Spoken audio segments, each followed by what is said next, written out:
Members of council, Mr. Baker, Chief Bayshore, chief officers, firefighters, friends, family, instructors, and my friend Kathy Hedrick, who deserves special mention. Thank you all for being here this evening. You did it. Wow. I did it in 1973. I am older. What an amazing opportunity you have. When you introduce the elected officials tonight, there will be some days when you introduce the fire chief, the majors, the colonels, lieutenant colonels, you're going to think that they're not making the right decision. Just remember they hired you, so shut up and remember the good thing that they did. They do make good decisions. They hired you. And remember, it's fire and emergency medical service. You have a much greater chance, although you'll save lives and numerous opportunities, you'll have numerous opportunities to save lives. Day to day on that ambulance, as they call it around here, you have direct interaction in making a huge difference, as you will at fires as well, and I'll touch on that in a few minutes. I'm going to talk to you as if I'm giving advice to my sons and daughters.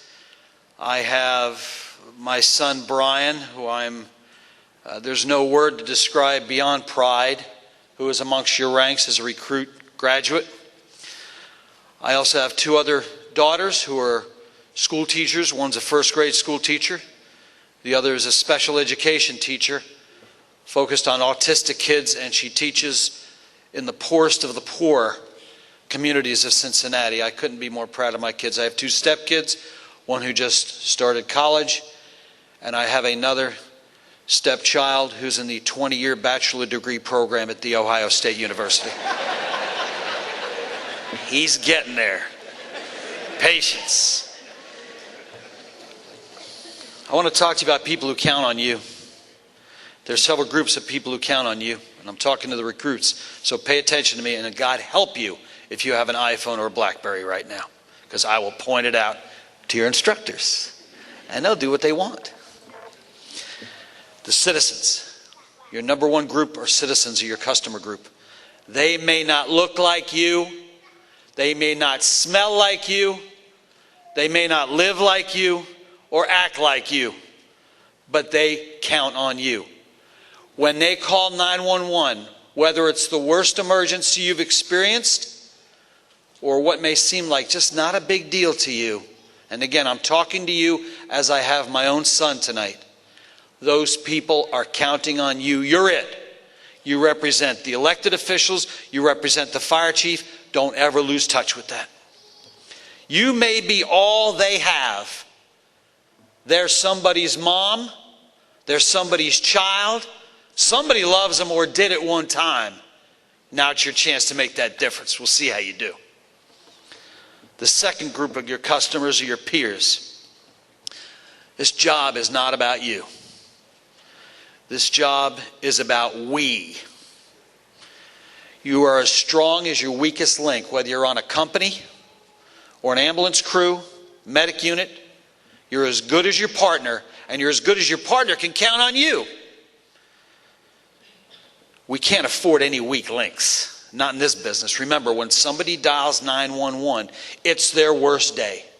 And all the preparation that your instructors put you through, the staff put you through, whoever put you through it, now we'll see how it works out. Sort of like the pro football game, the Super Bowl, every time the tones go off, but there's no timeout. There's no halftime to regroup. So we'll see how good you are. Accountability, training. You should have no free time anytime soon when you're on duty. You should have no free time anytime soon when you're on duty. Your probies. Every day is a training day. You know very, very little about this job. And I'm not talking down to you. I'm talking reality. You're a probie. You're a trainee. You're a recruit. These folks gave you the best of the best. And now you lieutenants and captains and technicians will show you more. Every day is a training day. Your attitude, your enthusiasm, your spirit, try and maintain that for the rest of your career. The way you feel tonight, remember that every day when you go to work. Because there's no better job. I have almost 40 years of doing it. And I still love it, and I'm still as ate up as I was in the 70s. Your officers, group number 3. You have 2 ears and 1 mouth. Don't even use your mouth unless it's to point out a problem. Listen, listen, listen.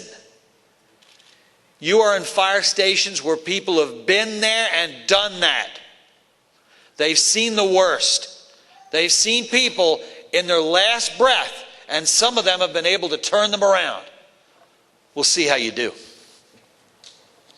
So listen and learn every day a training day, because it's too late when the bells go off for you to start learning. When I talk about you having no free time, what I mean is you should be reading the magazines, you should be studying the equipment, and if I step in your firehouse, I should hear doors slamming on compartments, because every day you're studying every tool on that rig. If you're not an expert on every piece of equipment on apparatus, you have no time for anything else but to get on that floor. This is some serious stuff. The chief mentioned you're going to have some good times. Other people can talk to you about the good times. I'm going to talk to you about the serious times, as the fire chief is more than qualified to tell you about as well. He didn't earn his Medal of Valor by ignoring training, by not paying attention, and by not listening to those who came before him. And the 4th group of customers is your family. The people whose pictures are in your wallets. Who do you say I love you to when you hang up the phone? Whose picture is in your locker, your helmet, your dashboard? Your cell phone under ice in case of emergency. Whose number is that? Those are the people that love you. I want to give you a little bit of secret about those people whose pictures are in your wallet. They worry about you and they're scared. They're nervous. They won't tell you that. But they are when they say I love you, when they kiss you. What they're really doing is entrusting the fire chief and his staff to take care of you. Why? Because they know firefighters have been hurt and killed. We have people in our own audience who've lost loved ones at fires and related emergencies. There's 2 types of injury and death in the fire service. There are necessary line of duty deaths. On occasion, there are those in our ranks that must lose their lives in order to save one else. It's rare, but it does happen. But I want to talk to you about the unnecessary line of duty deaths. In Virginia, 2 firefighters ejected from their apparatus when the apparatus ran a red light, was struck by a civilian's car, and they were ejected and run over by their own rig when it rolled over. Unnecessary. Nothing heroic about that death. Put your damn seatbelts on. I don't care who tells you different. Because God help you if you survive an accident without your seatbelt when you have to face the fire chief and any of the other officers who understand the seriousness of this. I'm not just talking about seatbelts. I'm talking about putting your mask on. I'm talking about sizing up properly. I'm talking about making sure you have no exposed skin. You know what I'm talking about. Sometimes we must risk our lives, but most times we don't have to. And as you gain time on this job, you're going to understand the difference. It doesn't matter that we honor lost firefighters. We will always honor lost firefighters. But in some of those unnecessary line of duty deaths, we're honoring their lives. Certainly not, unfortunately, the careless way that many of us die each year. Don't be stupid. Don't be lazy. Don't get complacent. Be ready. Be ready. You don't know what that tone is going to do when it goes off. You don't know what it's going to say. It could be the big one. It could be your last alarm. But certainly someone's calling for your help. Don't be the weak link that I talked about. Don't be that firefighter. Oh, they never pay attention to training. Oh, they don't work out. Oh, they don't eat right. And now you got to go up 9 stories and you can barely make it 5. That means even off duty, deep fried Twinkies should be a rare occasion. See, the fire chief and his staff, county executive and his staff, county council and all of them can only do so much. They've given you opportunity. Now we'll see what you're going to do with it. This job is not about you. It's about what you, as a recruit, a member of a team, have to offer and can offer. I want to touch on your reputation. And for those that are counting, I have 3 pages and I'm done with the second one. Your reputation already started. These folks who work in the fire stations, these officers in command vehicles, they've already heard about you. I hope it's all good. But your reputation already started. You do understand in this business, the moment something happens, all 50 fire stations are going to know about it within about a minute or so. It's the electronic age. Your reputation. More importantly, looking yourself in the mirror. What kind of firefighter are you going to be? Are you going to be the weak link or not? And it's not about your paycheck. Oh, you get a good paycheck. This is not a bad paying job in this county. But this job is much more. You're going to learn to be tight and thrifty, I think, as some of you grow and have families. And there's a lot of advice I could give you. I've seen some really great stuff. I've seen some terrible stuff. I'm kind of an average firefighter, average chief. Don't do lots of calls. Don't do little calls. Do a pretty good number of calls. Lots of stories. I could tell you to be the first one to work every morning. If you're not already, you've already started your reputation. You damn well better be the first one to your station every morning. Don't let anyone beat you. You better be the first to check your equipment. There's no time for snacks, coffee, or TV. Make sure your equipment works, your air pack, your tools. Make sure the stuff you carry in your coat is ready. You just never know. Be the first on the bay floors and stay on the bay floors. You don't have time for TV. You have time to study those tools. So if one of these captains, lieutenants, or chiefs came in and said, tell me about that tool, and close your eyes while doing it, you damn well better be able to do it. That's the kind of expertise I'm talking about. Be the first to load hose after a work in fire and do other nasty jobs. Clean the bathrooms if they're dirty. Don't expect someone else to do it. That's your job and will be for a number of years. Calm down. Don't get excited when the tones go off. Remember, you went to the fire academy, so they taught you what to do when there's a fire. So when the dispatcher says that there's some stuff on fire, don't go crazy. I mean, it'd be like the garbage man goes down the street, goes, oh my God, there's garbage on the street, right? Don't get all that worked up. It's a fire.